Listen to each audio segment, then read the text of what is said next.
স্বাগত একাত্তর সংযোগে আপনাদের সাথে আছে আমি শাবনাম আজিম। সকলকে ঈদের শুভেচ্ছা। রাজনীতি, অর্থনীতি ও নাগরিক জীবনের নানা প্রসঙ্গ নিয়ে প্রতিদিন আমরা কথা বলি একাত্তর সংযোগে। ঈদের এই বিশেষ একাত্তর সংযোগে আমরা বিশেষ করে বুঝতে চাই গত কয়েক বছরের নানা বিভাজন ও মেরুকরণের মধ্য দিয়ে বাংলাদেশের রাজনীতি এবং সংস্কৃতি যেখানে এসে দাঁড়িয়েছে, সেই চৌমুহনী থেকে কোন পথে মোড় নিতে যাচ্ছে বাংলাদেশ। আর আজ আমাদের সাথে উপস্থিত আছেন শাফিন আহমেদ, সঙ্গীত শিল্পী, আছেন মৌলি আজাদ, লেখক, অধ্যাপক ডক্টর হুমায়ুন আজাদের মেয়ে, এবং আছেন রাশেদা রৌনক খান, শিক্ষক, ঢাকা বিশ্ববিদ্যালয়। ঈদের শুভেচ্ছা জানাচ্ছি এবং এই বিশেষ আয়োজনে সকলকে স্বাগত জানাচ্ছি। এবং যেখান থেকে শুরু করতে চাচ্ছি সেখানে প্রথম প্রশ্নই যেটি রাখতে চাই, আসলে বাংলাদেশ কোথায় দাঁড়িয়ে তা যদি আগে একটু বুঝিনি। মৌলি আজাদ, প্রথমে আপনার কাছে। ধন্যবাদ। প্রথমে আপনাকে এবং সবাইকে ঈদের শুভেচ্ছা, যারা এখানে আছেন এবং যারা টিভির সামনে বসে আছেন। আমি যেটা বলবো যে বাংলাদেশের অবস্থা আমার ভালোই মনে হচ্ছে এবং বাংলাদেশ একটা ভালো অবস্থানে আছেন। আপনি যদি শিক্ষা, যোগাযোগ এবং খাদ্যের দিকে তাকান, বাংলাদেশের অবস্থা এখন অনেক ভালো। বাংলাদেশ বলতে গেলে এখন খাদ্যের স্বয়ংসম্পূর্ণ। আমরা এখন আর সে আগের বাংলাদেশ নেই, তবে মাঝে মাঝে আমরা বাংলাদেশকে একটু পিছিয়ে যেতে দেখি এবং সেটা কারণটা হয় সাধারণত ধর্মের অপব্যাখ্যা। কেউ কোনো একটা গোষ্ঠী বাংলাদেশের প্রতি একটা কি বলবো, সেটা একটা পচন ধরাতে যায়। অবশ্যই এটাও স্বাভাবিক, যেহেতু আমাদের দেশে একটা মুসলিম কান্ট্রি আর কি, এবং অনেক মানুষ এখনো শিক্ষিত না, সুতরাং এটা হতে পারে। কিন্তু তারপরে যদি বৈশ্বিক প্রেক্ষাপটে দেখি তাহলে বুঝবো যে বাংলাদেশের অবস্থান এখন অনেকটাই ভালো, যেহেতু আমরা দেখছি এখন অন্যদিকের পর যদি মৌলবাদ এখন মাথাচাড়া দিয়ে উঠছে এবং সেই সাথে বিশ্ব সন্ত্রাস হচ্ছে, সেদিকে যদি মোকাবেলা করার দিক থেকে বাংলাদেশ অনেক দেশের চেয়ে আগানো আমার মনে হয়। জি, একই রকম কি মনে করছেন নাকি রাশেদা রৌনক, আপনার কাছে যদি একটু বুঝি। আমার প্রথমেই সবাইকে ঈদের শুভেচ্ছা এবং আপনাকেও একাত্তরের সকলকে ঈদের শুভেচ্ছা। আমার যেটা মনে হয় যে অবশ্যই বাংলাদেশ, মানে আমি যদি আপনার ভূমিকাটা যতটা শুনেছি সেটা থেকে ভাগ করি দুটো অংশে, একটা হচ্ছে ইকোনমিক্যাল জায়গায়, ইকোনমিক এবং পলিটিক্যাল, এবং তৃতীয়ত যদি সোশিও কালচারাল দিকটা রাখি, আমি বলবো যে ইকোনমিক যে জায়গাটায় বাংলাদেশের ইকোনমি একদম আউটস্ট্যান্ডিং লেভেলে চলে যাচ্ছে, ভালো করছে, খুবই ভালো করছে। আমরা যা আশা করি তার চেয়েও অনেক ক্ষেত্রে ভালো করছে, এবং সেটা শুধুমাত্র আমরা বলে না, মানে বিশ্বেও এটা স্বীকৃতি পাচ্ছে।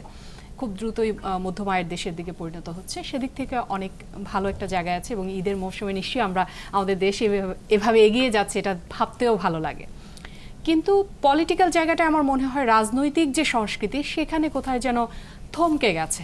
সেটা আরও যদি বেগবান করা যায়, সেটা অনেক আরও বেশি ইকোনমিক জায়গার মতোই, সেক্টরের মতোই পলিটিক্যাল জায়গাটাও অনেক বেশি বৈশ্বিকভাবে আমরা পরিচিতি পাবো যদি থমকানো জায়গা থেকে বের হতে পারি। থমকে গেছে কেন বলে মনে হচ্ছে?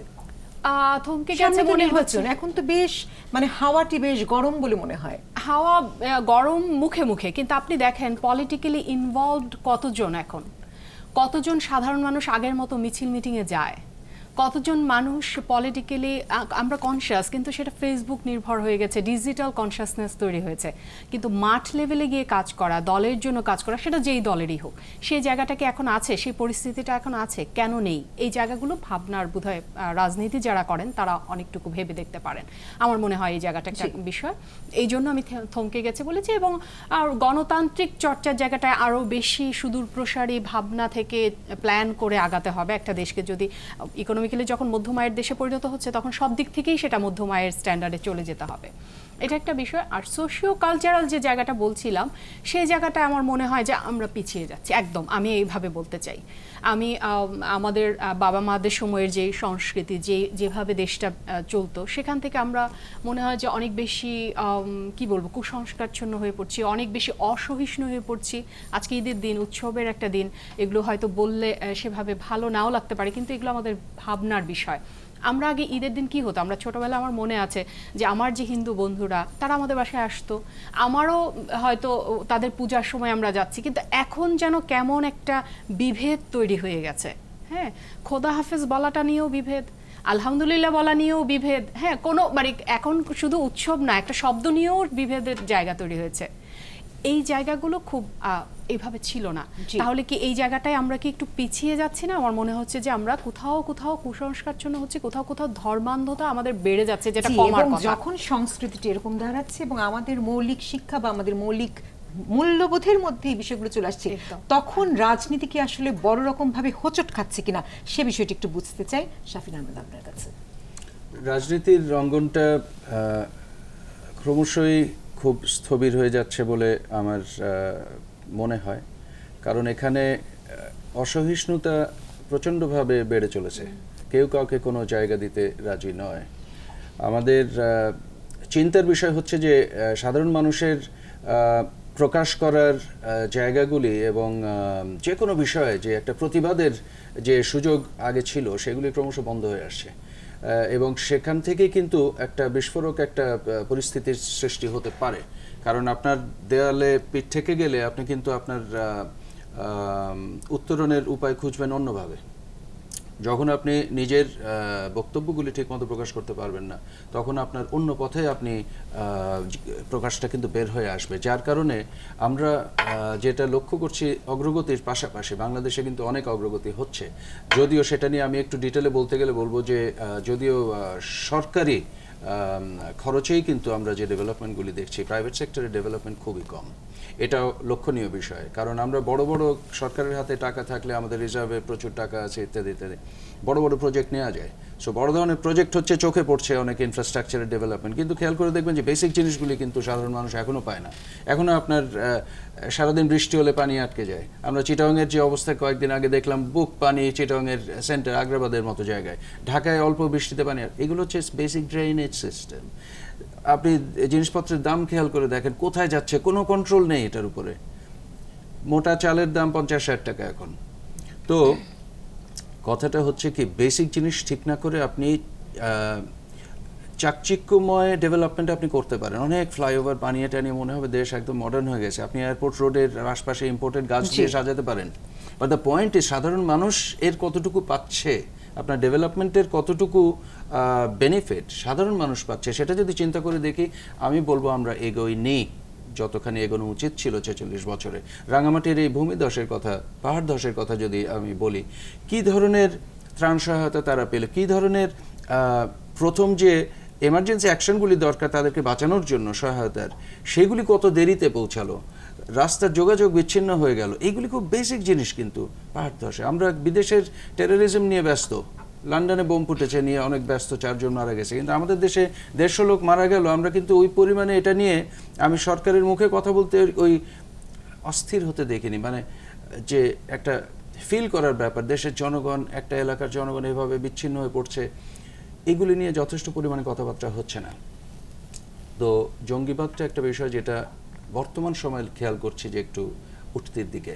এই জিনিসটা ভাবতে হবে যে কেন হচ্ছে, কি কয়েক বছর আগেও তো ছিল না, তাহলে এটার উত্থান হচ্ছে কেন? এবং আমি গণতন্ত্রের কথা যদি মুখে বলি, তাহলে গণতন্ত্রের ছবিটাও তো আমার দেখতে হবে, গণতন্ত্রকে সামনে রেখে তো রাজনীতি করতে হবে। আমি যদি কাউকেই কোনো সুযোগ না দেই, যেমন ত্রাণ সহায়তা করতে গিয়েও যদি কেউ বাধার মুখে পড়ে, তার মানে এই নয় যে আমি বিএনপি করি। এখন আমার মানে সাধারণ নাগরিক হিসেবে যে দৃষ্টিতে আমরা বিষয়গুলি দেখি, আমরা দেখতে চাই এবং নতুন প্রজন্ম দেখতে চায় একটা সঠিক পথে জবাবদিহিতামূলক গণতন্ত্র, এবং সেই গণতন্ত্র নামটিকে ভাঙিয়ে মুক্ত চিন্তার নামে কি আসলে কোনো রকম অপচিন্তা প্রবেশ করছে কিনা তা নিয়েও কিন্তু একটি প্রশ্ন জাগতে পারে। যেমন আপনি জঙ্গিবাদের প্রসঙ্গটি যখন তুললেন, সেখান থেকে যদি একটু আসি, আমরা সম্প্রতি দেখেছি যে মৌলবাদীদের একরকম উত্থান দেখা যাচ্ছে এবং তাদের বেশ হুঙ্কারও প্রায়শই আমরা দেখতে পেয়ে থাকি। সেখান থেকে তো আবার প্রশ্ন জাগে, 46 বছর পর এত ঘাত প্রতিঘাত পার হয়ে যখন আমরা বাংলাদেশ এরকম একটি জায়গায় এসে দাঁড়িয়েছি, উন্নয়ন যখন অনেকটা এগিয়ে, তখন কি আবারও আমরা শুরুর বিন্দুতে পৌঁছে যেতে শুরু করেছি কিনা, যে মৌলবাদ কি আমাদের আবারও আগের জায়গায় নিয়ে যাচ্ছে? সেখান থেকে যদি আমি মৌলী আজাদ আবারও আপনার কাছে আসি, এবং আপনি শিক্ষার উন্নয়নের কথা বলছিলেন, শিক্ষাও কি প্রকৃত শিক্ষাটি আছে নাকি সেই শিক্ষা খাতে, মানে আমরা তো অনেক বিতর্ক করেছি এই শিক্ষা নিয়ে, শিক্ষা ব্যবস্থা নিয়ে, সেখানেও কি আসলে কোনো রকম কোনো ভূত ঢুকে গেছে নাকি? এই শস্যের ভূত কি সেখানেও আছে নাকি? আচ্ছা, এখানে যে মৌলবাদের যে বিষয়টা আসলো, সেটা কিন্তু মৌলবাদ কিন্তু এখন আর কি বেশি মানে বেশিভাবে আকারে আর কি একেবারে সামনাসামনি এসে দেখা দিচ্ছে, কিন্তু এটা কিন্তু আজকের বিষয় না, কিন্তু অনেক আগে থেকেই চলে আসছে। ভিতরে ভিতরে আমি অনেক শিক্ষিত মানুষের সাথে কথা বলি, আমার মনে হয় তাদের ভিতরে ভিতরে এখনো তারা পাকিস্তান, তাদের ভিতরে ভিতরে। এবং এটা আজকে না, অনেক দিন আগে আর কি জোট সরকারের আমল থেকে আর কি বিভিন্নভাবে এটা হচ্ছিল। কারণ দেখা যাচ্ছে যে মৌলবাদটা কেন মাথা চাড়া দিচ্ছে, শুধু কি তার ধর্মকে প্রচার করতে চাচ্ছে? আমার মনে হয় না, তাদের ব্যাকিং আছে। আছে, তাদেরকে আর্থিক সাপোর্ট কেউ দিচ্ছে, এবং সেটা ধীরে ধীরে ধীরে ধীরে এত দূর চলে আসছে। এখন দেখা যায় যে মৌলবাদী একটা গোষ্ঠীও দেখা যায় যে তাদেরকেও লাগে রাজনীতিতে।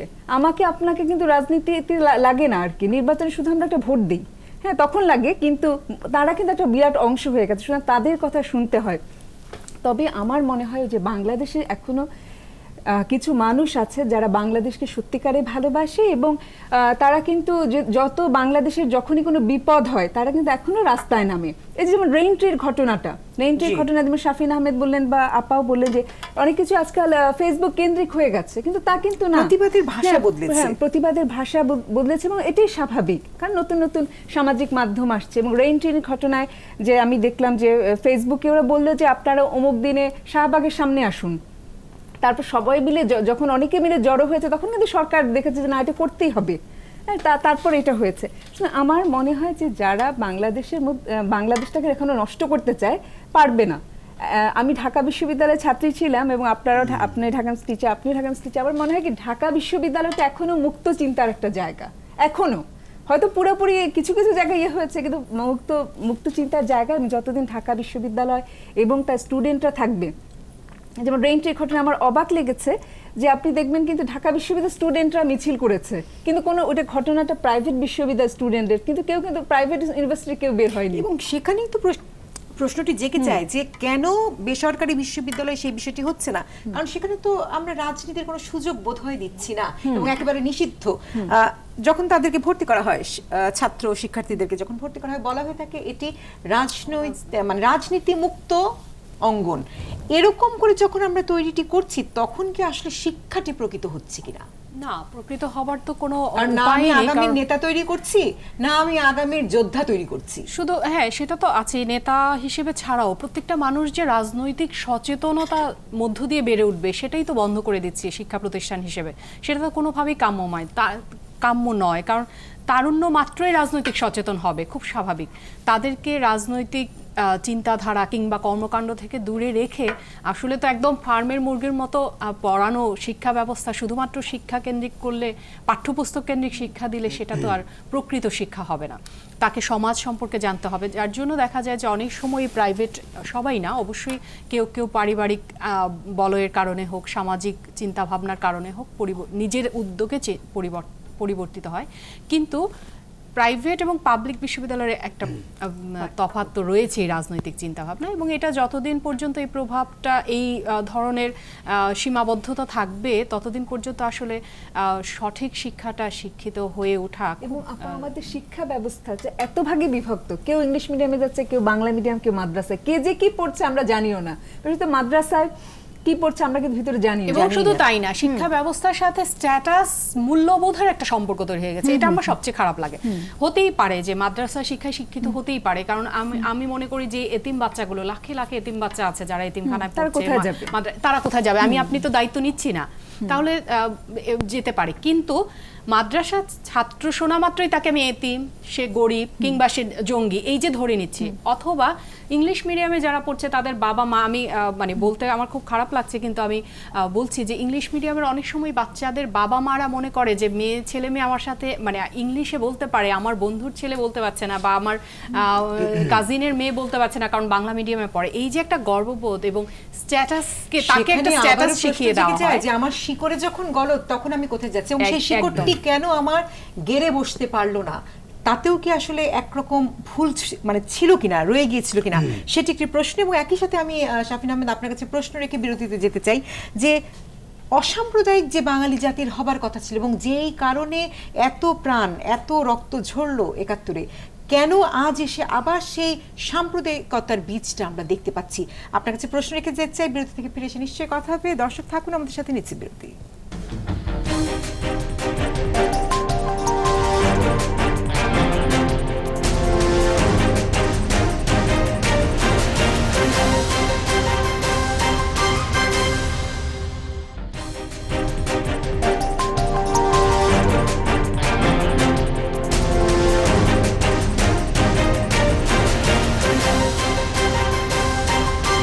বিরতির পর আরো একবার আমন্ত্রণ একত্র সংযোগ, এবং আবারও জানাচ্ছি দেশ শুভেচ্ছা। এবং যে প্রশ্নটি রেখে গিয়েছিলাম শাফিন আহমেদ, আপনার কাছেই ফিরতে চাই। হ্যাঁ, বলি আমি, আমার কাছে মনে হয় যে এদেশের জনসংখ্যার 90% যেহেতু মুসলিম, তাদেরকে আপনার তাদের কথা শুনতে হবে ইন দ্য সেন্স যে আমি মৌলবাদীর কথা বলছি না, তাদের রেসপেক্ট করতে হবে, এই ধর্মের প্রতি সম্মান রেখে শ্রদ্ধা রেখে কিন্তু দেশের রাজনীতি এগোতে হবে, দেশের পরিকল্পনাগুলি করতে হবে এদেরকে মাথায় রেখে। এটা কিন্তু প্রায় 14-16 কোটি যদি ধরি, 14 কোটি সংখ্যায় কিন্তু মুসলমান, সুতরাং তাদের কথা মাথায় রাখতে হবে, তাদেরকে হেয় না করে আমাদের। কিন্তু ইসলাম তো উগ্রবাদী থেকে প্রশ্রয় দেয় না। উগ্রবাদীর কথা সম্পূর্ণ ভিন্ন, এবং মৌলবাদীর থেকে আমি একটু আগে যে আলাপগুলি করছিলেন, জঙ্গিবাদ কিন্তু ভিন্ন জিনিস। মৌলবাদ থাকতেই পারে, থাকতে পারে ইন দ্য সেন্স যে একটা সমাজে থাকতে পারে যে আপনি ধর্ম নিয়ে কিন্তু যে যার ঘরের মধ্যে নিজস্ব পরিমণ্ডলের মধ্যে, কিন্তু যে পরিস্থিতিটা বর্তমানে দেখছি এটা আমার কাছে মনে হয় এটা বিদেশ থেকে আগত। মানে বাংলাদেশে কিন্তু এই ধরনের জঙ্গিবাদে যে অস্ত্রশস্ত্রের যে খোঁজ খবর পাওয়া যাচ্ছে এবং যে ধরনের টেররিস্ট অ্যাটাক সারা পৃথিবীতে যেভাবে বলা হচ্ছে, সেই ধাঁচের অ্যাক্টিভিটি বাংলাদেশে কিন্তু নতুন, এই চেষ্টাটা নতুন। আমাদের গোয়েন্দা সংস্থা এবং আমাদের সিকিউরিটি ফোর্সেস খুব চমৎকারভাবে কাজ করছে বলে আমার মনে হয়, যে কোনো কিছু হওয়ার আগেই যে খবর পেয়ে সেটা বন্ধ করতে পারছে। সেটা জঙ্গিবাদ আর মৌলবাদের মধ্যে তো সূক্ষ্ম পার্থক্য আছে। আমি সেটাই বলতে চাচ্ছি। এই আমরা কিন্তু যেটা দেখতে চাই চোখের সামনে ভেসে উঠছে, সেটা কিন্তু আমার মনে হয় মধ্যপ্রাচ্যের অনেক জায়গা থেকে এই জিনিসটা আমদানি হচ্ছে, বা চিন্তা ভাবনাটা আমদানি হচ্ছে। তারা চিন্তা করছে যে এটা আমাদের এখানেও করা সম্ভব। এটা কিন্তু আমরা আফগানিস্তানে দেখেছি, পাকিস্তানে দেখছি, সিরিয়া ইরাকে দেখে আসছি। এই জিনিস কিন্তু বাংলাদেশে ছিল না, এই জিনিসটাই নতুন বাংলাদেশে। কিন্তু একটা মুসলমান ধর্মের যেখানে 90% মানুষ, সেখানে কিন্তু ধর্ম নিয়ে চিন্তা ভাবনা হবে, কথা হবে, আলোচনা হবে, সেটাই কিন্তু স্বাভাবিক। কিন্তু ভুল ব্যাখ্যা হবে না, এবং জঙ্গিবাদের প্রশ্রয়টা কোনোভাবে আমদানি করতে দেওয়া যাবে না। আমি কিন্তু মনে করছি এটা সম্পূর্ণভাবে এই চিন্তা ভাবনাটা বিদেশ থেকে আসছে এবং সহায়তা পাচ্ছে বিদেশ থেকে। আমদানির বিষয়টা আমি একটু পরিষ্কার করি। আমার ধারণা শাফিন ভাই মানে এভাবে ভাবছে কিনা, যেমন একদম সিম্পল একটা উদাহরণ দিই। কয়েকদিন আগের ব্যাপার, কোহলি, ওই যে বিরাট কোহলি এই খেলার সময় যে বা দেখিয়েছে, এটার জন্য কি হলো, আমি হয়তো ভারতপন্থী ছিলাম খেলায়, ভারতকে সাপোর্ট দিই, কিন্তু এরপরে আমি পাকিস্তানপন্থী হয়ে গেলাম। আমাদের এই ডিজিটাল ওয়ার্ল্ড হওয়ার কারণে আমরা একটা সিম্পল ছবি দেখে, এখন বিরাট কোহলি তো পুরো ভারত না, পুরো ভারতের ইতিহাস না, যে ইতিহাসের সাথে বাংলাদেশের ইতিহাস জড়িত। এটা উনি একজন মানুষ একটা ভুল করতেই পারে, একটা কিছু করেছে, সেটার জন্য আমি পুরো জাতিসত্তা, আমার ইতিহাস, আমার সবকিছু ভুলে গিয়ে খেলাধুলা নিয়ে অতিরিক্ত বাড়াবাড়ি। আমার মনে হয় খেলাধুলাকে নিয়ে এসে এটা একটা পুরো দেশের একটা যুদ্ধে যাওয়ার মতো দাঁড় করাচ্ছে। এটা একটা স্পোর্টস, আজকে এই টিম খেলছে, এই দেশ ওই দেশ খেলছে, আরো সামনে অনেক কিছু এরকম হবে। আমি এটাও বলতে চাই যে যদি আজকে আমার কোনো পাকিস্তানের প্লেয়ারকে ভালো লাগে তার খেলা, এবং পাকিস্তান টিম হিসেবে যদি ভালো খেলে, আমি সেটার প্রশংসা করতেই, সেইটা প্রশংসা করতেই সংশয় হচ্ছে কেন আজকাল? সেটাও হচ্ছে, আমি বলছি সেটাও দৈনতা, অবশ্যই সেটাই আমি বলছি। অর্থাৎ আমাদের এখন যেটা হয়েছে, জঙ্গিবাদের যে আমদানির কথা বলছেন, সেটা হয়ে গেছে অনেকটা ছবি, ফটোশপ, এইসব ভিত্তিক। হ্যাঁ, রোহিঙ্গারা কারা, কোন দিকে মুসলমান কিছু হলো, আমরা উত্তেজিত হয়ে যাচ্ছি। সিরিয়াতে কোনো একটা ছবি দেখলে আমরা উত্তেজিত হয়ে যাচ্ছি। অবশ্যই হব, জাতিসত্তা বলে একটা বিষয় আছে, আমরা মুসলিমদের একটা সম্পর্কের জায়গা আছে, কিন্তু এর মানে এই না কারো দ্বারা আমরা ব্যবহৃত হব। আমরা কিন্তু ব্যবহৃত হয়ে যাচ্ছি। ইউজড হওয়া এক জিনিস, আর নিজের চিন্তা ভাবনা, নিজের শিক্ষা, নিজের মূল্যবোধ দ্বারা প্রভাবিত হয়ে কিছু করা এক জিনিস। এই জায়গাটায় মনে হয় আমরা জঙ্গিবাদ বলি, মৌলবাদ বলি, সেই জায়গাটা অনেক বেশি, ওই যে আমি প্রথমেই বলেছিলাম যে আমরা পিছিয়ে যাচ্ছি, কারণ এই পিছিয়ে যাওয়ার পেছনে এই একটা স্বার্থান্বেষী গোষ্ঠী এই ডিজিটাল ওয়ার্ল্ডটাকে কাজে লাগাচ্ছে। জঙ্গিবাদ আর মৌলবাদের মধ্যে আমি আবারও একটি পার্থক্য, খুব সূক্ষ্ম পার্থক্য থাকা সত্ত্বেও মোটা পার্থক্যটি চোখে আঙুল দিয়ে দেখাতে চাই সকলকে, যে তা হচ্ছে জঙ্গিবাদের ব্যাপারে আমরা জিরো টলারেন্স আছি, এবং বর্তমান সরকার অত্যন্ত সফল হয়েছে এই জঙ্গিবাদ দমনের ক্ষেত্রে। কিন্তু মৌলবাদের ক্ষেত্রে বারবার প্রশ্ন জাগছে, আশ্রয় প্রশ্রয় কি তারা বেড়ে উঠছে নাকি, এবং তা শুধুমাত্রই রাজনীতির ওই ট্রাম্প কার্ডের মতো হয়ে যাচ্ছে কিনা। সেখান থেকে যদি আমি একটু আবারও মৌলী আজাদের কাছে আসি, আমি জঙ্গিবাদ নিয়ে এই মুহূর্তে কথা বলতে চাচ্ছি না, মৌলবাদ নিয়ে কথা বলতে চাই। এবং তারা কি আসলে আশ্রয় প্রশ্রয়ের কারণে, রাজনৈতিক আশ্রয়ের কারণেই কি এতটা মাথাচাড়া দিয়ে উঠতে পারছে? ভাস্কর্য অপসারণ যখন হচ্ছে তখন কেন তাদের বিষয়টা আমরা দেখছি? কেন আমরা সুলতানা কামালকে নিয়ে অশ্রাব্য মন্তব্য শুনছি?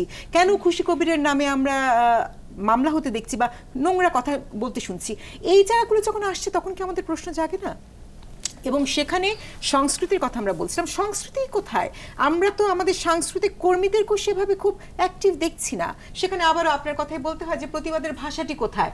ভাষা পরিবর্তন হতে পারে, কিন্তু ভাষাই যখন নেই তখন কি? সেখানে আমি যেটা বলবো যে মৌলবাদটা মাথাচাড়া দিয়ে উঠার পিছনে বা এখন বা কিছু একটা গোষ্ঠী আছে, তারা যা বলছে তা শুনতে হচ্ছে আমাদেরকে। এর কারণটা হচ্ছে সেই রাজনীতির জন্য তাদেরকে ব্যবহার করা হচ্ছে এবং আমরা সবকিছু তাদের মেনে নিচ্ছি, আমাদের ভাস্কর্য অপসারণ ইত্যাদি। বেশি ভাস্কর্য অপসারণের সময় আমার একটা যে লাগলো যে এটা তো প্রায় 1 বছর হয়ে গেছিল না ভাস্কর্যটা, তো তারা বলার পরে এটা সবার নজরে আসলো কেন? সুপ্রিম কোর্টে আইনজীবীরা ছিলেন না বা অন্যরা কেউ ছিলেন, তো এতদিন কেন প্রতিবাদ করেননি? যাই হোক, সেটা আমার মনে হয় যেটা পুরো একটা রাজনীতির জন্যই তাদেরকে করা হচ্ছে। আর রাজনীতি ছাড়া এটা আসলে কোনো কিছু না, রাজনীতি তাদের দরকার এবং তাই করা হচ্ছে। কিন্তু তাহলে যদি রাজনীতি এমন হয়ে যায়, তখন সে অসাম্প্রদায়িক বাংলাদেশ আমি গর্ব কি করে? অন্তরায় কি আমার রাজনীতি? রাজনীতি আসলে আমি বলেছি রাজনীতি স্থবির হয়ে গেছে, এবং রাজনীতির জায়গাটা শুধুমাত্র দলে দলে স্থবির হয়নি, একদম ইন্ট্রা দল মানে ইন্ট্রা পার্টির মধ্যেও স্থবির হয়েছে। যেমন ধরেন আমরা এখানে একই 3 জনে হয়তো একই দলে বিশ্বাসী, একই দল করি, কিন্তু আপনি কোনো কারণে পদ পেয়ে গেলেন, আমাদের দুজনের কিন্তু জ্বালা শুরু হয়ে গেল। এটা কিন্তু আগে এভাবে ছিল না। এই ব্যক্তিটি যদি যোগ্য হয়, তিনি যদি পান, তাহলে তিনি পেয়েছেন, আমরা সাপোর্ট দিব। কিন্তু এখন কিন্তু এই জায়গাটা নাই। অর্থাৎ অসহিষ্ণুতা শুধুমাত্র এক দল থেকে আরেক দলে না, ইভেন দলের ভেতরে অসহিষ্ণুতা তৈরি হয়েছে, এবং এই অসহিষ্ণুতাটার সাথে যুক্ত হয়েছে মৌলবাদকে কাজে লাগাচ্ছে। যখনই আপনাকে আমার এখন আপনি তো পদে চলে গেলেন, এখন আপনাকে তো আমার হিংসে হচ্ছে, সমস্যা হচ্ছে, তখন আপনার বিরুদ্ধে আমাকে মৌলবাদের জায়গা দিতে হবে, কিংবা অন্যভাবে মৌলবাদকে নিয়ে আসতে হবে। মৌলবাদ এই ফাঁকে ঢুকে যাচ্ছে মেইন স্ট্রিমে।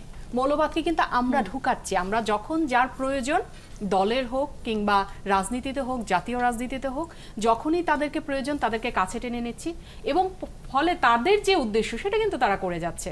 তারা ঠিকই মেইন স্ট্রিমে চলে আসছে আস্তে আস্তে। তারা যা যা চাচ্ছে, তাদের যা যা অধিকারের কথা বলছে বা তারা যেভাবে দাবিগুলো তুলছে, সেই দাবিগুলো তারা পূরণ করে যাচ্ছে। অতএব এখন আমাদের সময় এসেছে ভাবনার যে আমরা কাকে কাছে টেনে নেব, কাকে একদমই জঙ্গিবাদের মতোই করে বলবো যে নো টলারেন্স, জিরো টলারেন্সে যাওয়ার কথা বলবো। এটা যদি না করা যায়, তাহলে কিন্তু আস্তে আস্তে মেইন স্ট্রিমে ঢুকে পড়বে এবং মৌলবাদ আর জঙ্গিবাদ একসাথে হয়ে আর পিছনে যাবার আর জায়গা থাকবে না। যখন রাজনীতি উন্নয়ন নয়, শুধু ভোটের রাজনীতি ক্ষেত্রে গিয়ে আটকে যাচ্ছে, এবং যখন আমরা এই মৌলবাদীকেও আমরা কাছে টেনে নিতে দ্বিধাবোধ করছি না, তখন তো আবারও প্রশ্ন জাগে যে যাদের ভোটের মাত্রাটি খুব কম, শতাংশের হিসাবে খুবই কম, কেন তাদেরকে আমার ব্যবহার করতেই হবে? কেন তাদেরকে আমার প্রশ্রয় দিতে হবে? এবং এই ভাগগুলো কেন তারা আসলে আমার মাথায় চড়ে বসবে? শাফিন আহমেদ, আপনার কাছে ফিরবো, তবে আরো একটি বিরতি। দর্শক নিচ্ছে বিরতি, ফিরবো খুব অল্প সময়ের মাঝে।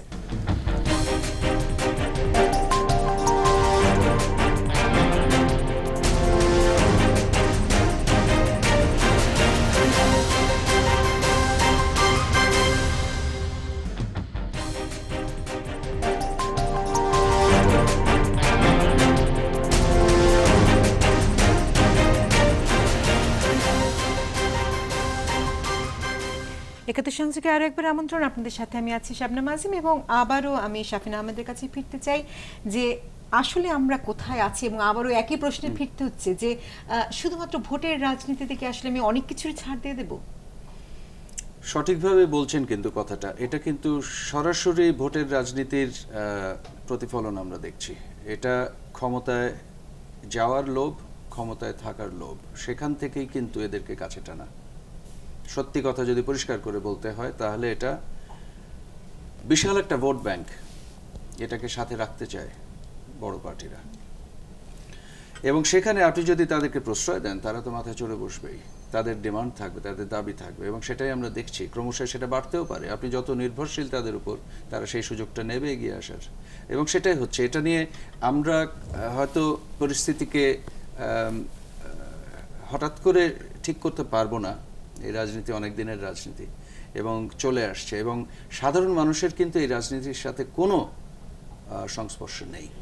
এটা কিন্তু পার্টি পলিটিক্স শুধুমাত্র। দেশের রাজনীতির একটু আগেও যেটা বলছিলাম, খুব স্থবির বলতে কি বোঝাচ্ছে, আসলে কিন্তু পার্টিসিপেশন নাই। আসলে কর্মীরাই কাজ করছে, সাধারণ মানুষ থেকে বিচ্ছিন্ন, যে পার্টিরই হোক। তারা তাদের ক্ষমতায় আসতে কি করতে হবে সেই কাজ করে আসছে, এবং এখানে সাধারণ মানুষ থেকে যেভাবে বিচ্ছিন্ন হয়ে রয়েছে, এই রাজনীতি দিয়ে দেশের সঠিক উন্নয়ন সম্ভব হবে না। আমি মনে করি বাংলাদেশে একটা অদ্ভুত পরিস্থিতি হচ্ছে কি, রাজনীতি আসলে আমাদের জীবনের প্রতিটা কার্যক্রমের সাথে জড়িত। এতটা কিন্তু পৃথিবীর কোনো দেশে দেখবেন না যে রাজনীতি নিয়ে এতটা আমরা অস্থির বা এত বেশি আলোচনা করতে হয়। আপনি একটা ব্যবসা করতে গেলে আপনার রাজনীতির সাথে জড়িত কোনো ব্যক্তির সাথে আপনার লেনদেন করতে হবে। আপনি ব্যাংক লোন নিতে চাইলেও সেখানে রাজনীতির ছায়াটা পড়ছে সব জায়গায়, জীবনের সমস্ত কার্যক্রমে। সেটা কিন্তু একেবারে সমীচীন নয়। আমার মনে হয় রাজনীতির জায়গায় দেশ পরিচালনা বলতে যা বোঝায় সেটার মধ্যেই সীমিত থাকতে হবে। সেইটা যখন ছড়িয়ে ছিটিয়ে সব অঙ্গনে চলে আসে, ইভেন সংস্কৃতির অঙ্গনে, তখন তো পরিস্থিতি ভয়াবহ, কারণ আগামীর দিকে তাকালে ভয়াবহ পরিস্থিতি। তো এটা আমাদের এখান থেকে উত্তরণ করতে হবে। তো যেটা বলছিলাম কিভাবে হবে সেটা বলতে পারবো না। জি, কিন্তু সেটাও তো একটু জানতে চাই, কারণ নির্বাচন যখন সন্নিকটে, যখন এই চিত্রগুলো আমাদের সামনে, তখন তো আমাদের এই জেনারেশনের আসলে একবার চিন্তা করা উচিত যে আমাদের দায়িত্বটিও কোথায় এবং কি করা যেতে পারে এখন। আমার মনে হয় কি এই জেনারেশন চিন্তা করে, আমি মানে ফেসবুকে যা দেখি বুঝি, আমার মনে হয় এই জেনারেশনে যারা আছে, কিন্তু চিন্তাটি শুধু ডিজিটাল ওয়ার্ল্ডে যদি ডিজিটাল থেকে ওয়ার্ল্ডে যায়, থেকে যাচ্ছে। তখন কি হবে? ডিজিটাল ওয়ার্ল্ডে না, তারা ভাবে, চিন্তা করে এবং তারাই রাস্তায় নামে। হ্যাঁ, কিন্তু রাস্তায় নামছে না, আমি কিন্তু বলতে চাচ্ছিলাম কিন্তু নামে, মাঝে মাঝে নামে, প্রতিবাদ করে, এবং তাদের প্রতিবাদ কিন্তু সরকারের কানে যায় এবং তখনই কিছু একটা ঠিক হয়, মানে খুব মানে দুর্বিপাক অবস্থা থেকে ঠিক হয়। কিন্তু বলতে মানে আমরা পারেন ভয়াবহ অবস্থা পর্যন্ত অপেক্ষা করব হ্যাঁ। আসলে, যতক্ষণ কারণ পর্যন্ত হচ্ছে না ভয়াবহ আমরা আগে যেভাবে প্রতিবাদ হতে দেখতাম সেটা হচ্ছে না। সেটা আমি হচ্ছে যেটা না। বলতে চাচ্ছি, গ্যাসের দাম বাড়ছে, পেট্রোলের দাম কমলো না, সারা পৃথিবীতে কমে আসলো $40, তখন আমরা এখনো রইলাম ওই প্রাইসে। এই যে এক একটা সিদ্ধান্ত, রামপাল বিদ্যুৎ কেন্দ্র নিয়ে সাধারণ মানুষ কথা বলছে এখানে সেখানে, সব টেলিভিশন কেন্দ্রিক, ফেসবুক কেন্দ্রিক, কিন্তু সাধারণ মানুষ যে রাস্তায় নেমে প্রতিবাদ করবে যে কোনো বিষয় যেটা তাদেরকে এফেক্ট করছে, কই সে কোনো প্রতিবাদ দেখি না। এতগুলো ঘটনা ঘটে যাচ্ছে, এত কিছু হয়ে যাচ্ছে। আমরা সাম্প্রতিক বাজেটটাও যদি দেখি, কত কিছু নিয়ে সাধারণ মানুষ বলতে চাচ্ছে, বলার আছে। এই ফ্ল্যাট করে দিলাম, ভ্যাটের রেট 15% সবকিছুর উপরে, সেটাতে যে মূল্য বৃদ্ধিটা হবে, প্রাইস, জিনিসপত্রের দাম যেভাবে বাড়ছে। তারপর বললাম যে গ্যাসের, হঠাৎ আমরা শুনি মন্ত্রীর মুখে, না গ্যাস অনেকদিন খুব চিপ ছিল এই জন্য বাড়াতে হচ্ছে। তো কোনো কিছুর মূল্য যদি কম থাকে দেশে, এটা তো সাধারণ মানুষের বেনিফিট। তো সেটা কম থাকতে দেওয়াতে অস্থির হয় কেন যে যারা সরকার পরিচালনা করেন, দেশ পরিচালনা করেন, তাদের মনে হচ্ছে, কথায় প্রকাশ পেয়েছে এভাবে, যে এটা যেহেতু মূল্য কম ছিল এতদিন, এখন বাড়াতে হবে। এবং গ্যাসের ব্যাপার আরেকটা যেটা আমি শুনি সবসময় ডিসকোর্স, সেটা হচ্ছে মানে বাসাবাড়িতে মহিলারা গ্যাস সারাক্ষণ জ্বালিয়ে রাখে। তো তাহলে এমন একটা ব্যবস্থা করা হোক বিদ্যুতের মতো, যে না একটা সিস্টেম মিটার ওয়াইজ হবে, যে মিটারে যতক্ষণ চালাবে ততক্ষণ চলবে। এই সিস্টেম এত কিছু করা হচ্ছে বাংলাদেশে, অনেক আধুনিক মানে মডার্নাইজ একটা কান্ট্রি তৈরি হচ্ছে, সেখানে এটা নিশ্চয়ই একটা প্রসেস বের করা যেতে পারে, জ্বালানি মন্ত্রণালয় এটা নিয়ে ভাবতে পারে। কিন্তু সেটা না ভেবে সারাদিন জ্বালিয়ে রাখে বলে এখন গ্যাসের দাম সবার জন্য বাড়িয়ে দেবে, যে জ্বালিয়ে রাখে না। ঘরে আসলে কতটুকু গ্যাস ব্যবহৃত হচ্ছে তাও কিন্তু একটি প্রশ্ন, কারণ সেই সংখ্যাটিও কিন্তু খুব বেশি নয়। না, রাতে কতক্ষণ লাগে, কিন্তু এর পরে যতক্ষণ জ্বলছে শুধু সেটার একটা ব্যবস্থা নিতে হবে। সেটার জন্য আপামর জনসাধারণের গ্যাসের দাম বাড়িয়ে দিলে ভোটের রাজনীতিতে তো কিন্তু হেরে যাবে। উপরে ব্যাংকের উপরে 1 লাখ টাকার মধ্যে থাকলে যে চার্জ হবে, এটা বোধহয় একটা কাজে দিয়েছে ডিজিটাল ওয়ার্ল্ড। কারণ মানুষজন যখন একদম ফেসবুক ছেয়ে যাচ্ছে এটা নিয়ে, ভ্যাটের বিষয়টা নিয়ে, তখন কিন্তু অর্থমন্ত্রী বলেছেন যে এটা কমাবে, সেটা এসছে। এবং আরেকটা বিষয় আমি খুব অবাক হয়েছি, গতকালকে সংসদে কিছুদিন আগে যখন বলছিলেন, কেউ বলছিলেন এটা তো নির্বাচনী বাজেট হলো না। নির্বাচনী বাজেট হওয়ার বিষয় আসে কেন? মানুষের বাজেট হবে না কেন? একটা দলের কোন এমপির মুখে কেন বলতে হয় যে অর্থমন্ত্রীকে বলছে আমরা নির্বাচনকে কেন্দ্র করে হয়ে যাচ্ছে, তখন আসলে নির্বাচনী বাজেটই আসলে আমাদের চাই। সেটাই। এবং এই বাজেট নির্বাচনের জন্য আবার বুমেরাং হয়ে যায় কিনা তা নিয়েও কিন্তু বারবার প্রশ্ন জেগেছে। একদম সেটাই। যদি আবারও আমরা একদম শেষের দিকে আছি, সেখানে যদি বলে দিচ্ছি আর কি, যে রাস্তায় যে নামে না তা না, রামপালের বিষয়ে কিন্তু খুলনায় অনেকগুলো প্রসেশন হয়েছে এবং ঢাকাতেও হয়েছে আর কি। তবে রামপালের বিষয়টা নিয়ে বিতর্ক আছে। আমি নিজেও চাই যে ওখানে রামপাল বিদ্যুৎ কেন্দ্র হোক, হ্যাঁ, কারণ এটা দরকার আছে। কারণ আমাদের প্রধানমন্ত্রীর যে সিদ্ধান্ত, আমি এই সিদ্ধান্তটাকে সাপোর্ট করি, এটা দরকার আছে। তারপরেও বলবো যে হয় না তা নয়, যে আমি বললাম যে এখানে হয়েছে, রামপাল নিয়ে অনেকে মানে পক্ষে বিপক্ষে বলেছে। আমার যেটা মনে হয় যে আমরা যারা সুবিধাজনক অবস্থায় আছি, বা আমাদের যারা বুদ্ধিজীবী আছে, লেখক আছে, ভালো সঙ্গীত শিল্পীরা আছেন, হ্যাঁ, তারা কিন্তু প্রতিবাদ করে না। আমাদের যে যারা সাংস্কৃতিক একটা জোট আছে, আমার মাঝে মাঝে মনে হয় ওনাদের কাজই হচ্ছে যে কেউ মারা গেলে শহীদ মিনারে শুধুমাত্র একটা অনুষ্ঠান করা, এছাড়া আর কোনো কিছু করে না, তারা প্রতিবাদ করে না। এবং এই সুযোগটাই ওই একটা পক্ষ নিয়ে নেয় যে না ওরা তো চুপচাপ, আর ওদের এত ওরা লাঠিসোঁটা নিয়ে বের হতে পারবে না কোনো কিছু হলে আর কি, আমরা পারবো, আমরা থামিয়ে দিব আর কি। এখন আস্তে আস্তে ওরা মাথা চাড়া দেয়, এটা আমার একটা মনে হয়। মানে আমাদের সাংস্কৃতিক যে বলয়টা, আমাদের চিন্তা ভাবনার যে জায়গাটা, আমাদের আদর্শ মতাদর্শের যে জায়গাটা এবং প্রতিরোধ করবার জায়গাটা, সেখানে কোথাও একটা স্থবিরতা কাজ করছে। সেটা বিভিন্ন কারণে ভয়ভীতি কাজ করছে। আমি বলবো চিন্তায় স্থবিরতা ঘুম কারণ ধরেছে নাকি আসলে প্রকাশ্যে আমি ভীতু? ভয়ভীতি কাজ করছে একেবারে, একদম বিকজ সবাই দুটো আজকাল বিষয়। আইডেন্টিফাই। আমি ঠিক এভাবে বলতে চাই না, আমি সোশ্যাল সায়েন্সের জায়গা থেকে বলতে চাই যে একটা বিষয় হয়েছে, মানুষ এখন ব্যস্ত হয়েছে to make her personal or his personal life, মানে তার জীবনটাকে গড়া নিয়ে সে ব্যস্ত, ব্যক্তি কেন্দ্রিক হয়েছে, ব্যক্তি কেন্দ্রিক ইন্ডিভিজুয়ালিজমের ধারণা চলে আসছে। ফলে ব্যক্তি খুব ব্যস্ত তাকে নিয়ে, তার জীবনকে নিয়ে, তার লাইফকে নিয়ে। আপনি দেখেন এখন পিয়ার গ্রুপের প্রেসারে হোক, বিভিন্ন কারণে একজন ব্যক্তিকে গাড়ি কিনতে হয়, একজন ব্যক্তিকে তার বাচ্চা কাচ্চাকে ইংলিশ মিডিয়ামে দিতে হয়, একটা ঈদ আসলে সবাইকে গিফট দিতে হয়, নিজে দামি কাপড় চোপড় কিনতে হয়। এত প্রেসার তো একজন ব্যক্তির কত নেওয়া সম্ভব? তখন সে করে কি, তার নিজের লাইফকে গড়ার জন্য। কিন্তু এর ফলে যে দেশটা ধীরে ধীরে খারাপ অবস্থায় যাচ্ছে, সেটাও তো আমরা দেখতে হবে, কারণ আমাদের দেশ না থাকলে তো আমরা থাকতে পারবো না। তবে আমার একটা ব্যক্তি মানুষ প্রশ্নটি এত জেগে ব্যস্ত যায়। হয়ে যাচ্ছে, এই প্রতিরোধের মিছিলে যাবার সময় সে পায় না। আরেকটা হচ্ছে শাফিন ভাই যেটা বলেছে, সেটা হচ্ছে একটা একদমই দেশের পরিস্থিতি এবং রাজনৈতিক পরিস্থিতির কথা, অর্থাৎ দুটার সম্মিলনের কারণেই আসলে মানুষ এখন আর সেভাবে দৃশ্যমান যে প্রতিরোধের জায়গাটা সেটাতে যাচ্ছে না। জি, কিন্তু শেষে আবারও একই প্রশ্ন রাখতে হয়, যখন অবস্থাটি এমন, যাদের কথা আমরা বলছি, যারা স্ট্যাটাস মেনটেন করার জন্য এত কাজ করছে, তারা কিন্তু আপামর জনতা নয়। আমার এই দেশে এমন জনতাও আছে যারা হচ্ছে দুবেলা খায় এবং খেতে পারলেই তারা সুখে থাকে, তারাও হয়তো বা ব্যক্তিকেন্দ্রিক স্বার্থকেন্দ্রিক, তাদের দুবেলা খাবার চাই। কিন্তু শেষ প্রশ্ন রাখতে চাই, যখন পুরো বিষয়টি এমন হয়ে গেছে, একদম হযবরল একটা অবস্থার মধ্যে আমরা আছি, কে কাকে নিয়ে চিন্তা করছি তাই বুঝছি না, আমাদের রাজনীতিবিদরা কি করছেন তাও বুঝতে পারছি না, তখন আসলে আমরা কোথায় দাঁড়িয়ে, উন্নয়নটি কোথায়? আমরা বলছি আমরা মধ্যম আয়ের দিকে চলে যাচ্ছি, সেটির পথেই বা আমরা কিভাবে অগ্রসর হব? মানে আমি আসলে সত্যি কথা বলতে একটি পাথওয়ে চাই, আপনাদের কাছ থেকে একটি পরামর্শ চাই, যেই পথে আমরা হাঁটতে পারি। আমার যেটা মনে হয় আমি বলি, সেটা হচ্ছে পোস্ট মডার্নিস্ট থিওরিতে একটা কথা আছে, হজপজ, অর্থাৎ জগা খিচুড়ি টাইপ। এবং এই পোস্ট মডার্ন ওয়ার্ল্ডটাই হচ্ছে একটা হজপজ, জগা খিচুড়ি, অর্থাৎ সকল কিছুই এখানে থাকে, কে কার সাথে কি করছে। ইভেন রাজনীতি বলে না, অর্থনীতি বলে না, আপনি সকল ক্ষেত্রে দেখবেন, ইভেন পরিবারের মধ্যেও কে কার সাথে কিভাবে সম্পর্ক করছে, কে করছে না। যেমন ধরো একটা ছোট্ট উদাহরণ দিই, একটা তার মানে কোনো একটা পরিবার, কোনো একটা ব্যক্তির তার কাছের কারো কেউ যদি ভালো করে, বাচ্চা স্কুলে ফার্স্ট হচ্ছে কিংবা একটা অ্যাওয়ার্ড পেয়েছে, তার ভালো লাগছে না, কিন্তু সে অপরিচিত একজনের প্রাপ্তিতে হাততালি দিচ্ছে। এই যে আমরা বুঝতে পারছি না আমরা কি করছি, এই জায়গাটা একটা অস্থির একটা সময়ের মধ্য দিয়ে যাচ্ছে। এটা আমার ধারণা একটা ট্রানজিশনের কারণে হচ্ছে, একটা সময় গিয়ে থেমে যাবে, কারণ অনেক মানে নতুন নতুন কিছু আমাদের কাছে আসছে, তো মডার্ন ওয়ার্ল্ডের কারণে হয়তো তফাৎ আসবে, চেঞ্জটা।